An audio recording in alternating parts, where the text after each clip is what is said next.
Chapter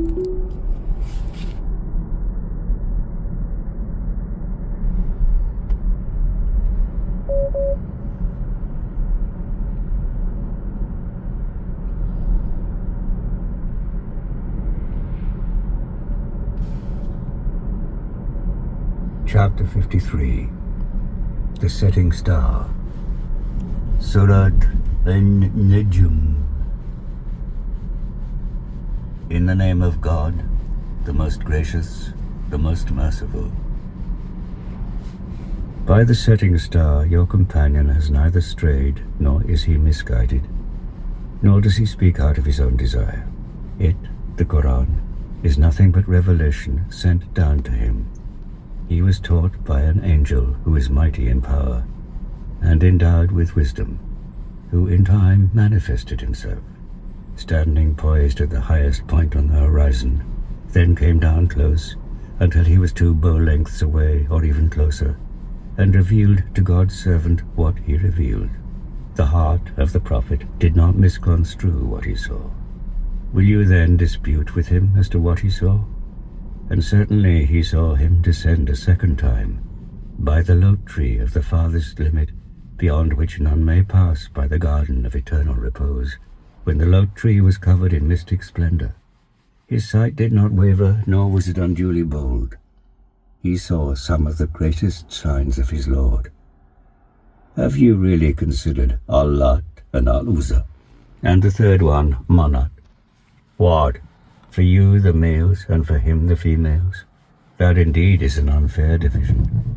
These are nothing but names which you yourselves have devised, you and your forefathers.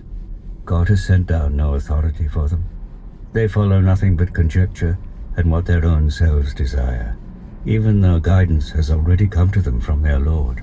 Shall man have whatever he craves? But it is to God that the hereafter and this world belong. There may be countless angels in heaven, but their intercession will be of no avail until God has given permission to those whom he chooses and accepts.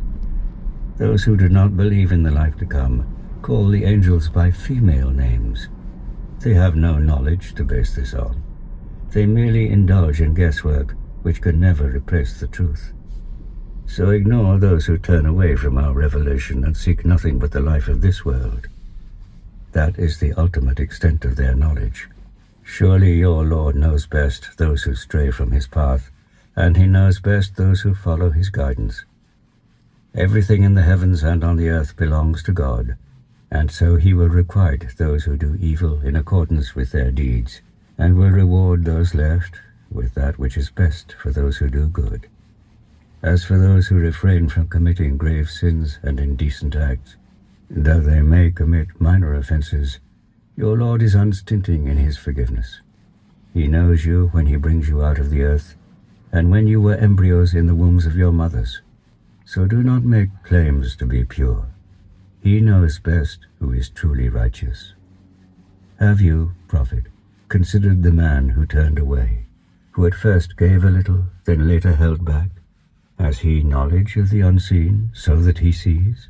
Has he not been made acquainted with what was written in the scriptures of Moses, and with Abraham who kept his word, that no soul should bear the burden of another, and that man shall have only that for which he strives, and that the fruit of his striving shall soon be seen, and in the end he will be repaid for it in full, that all things in the end shall return to God. That is he who brings laughter and tears.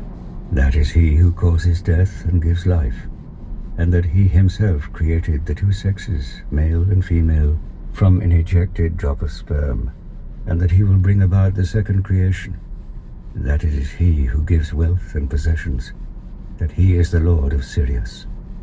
It was he who totally destroyed the former Ad and Thamud tribes, and before them the people of Noah, who were even more unjust and insolent. And he overthrew the subverted cities of Sodom and Gomorrah, and then covered them from sight forever. On which, then, of your Lord's signs do you cast doubt? This is a warning, just like those of former times. The hour that was to come draws ever nearer. None but God can avert it. Do you then find these tidings strange? Why do you laugh rather than weep? Will you remain proudly heedless? Prostrate yourselves before God and worship Him alone.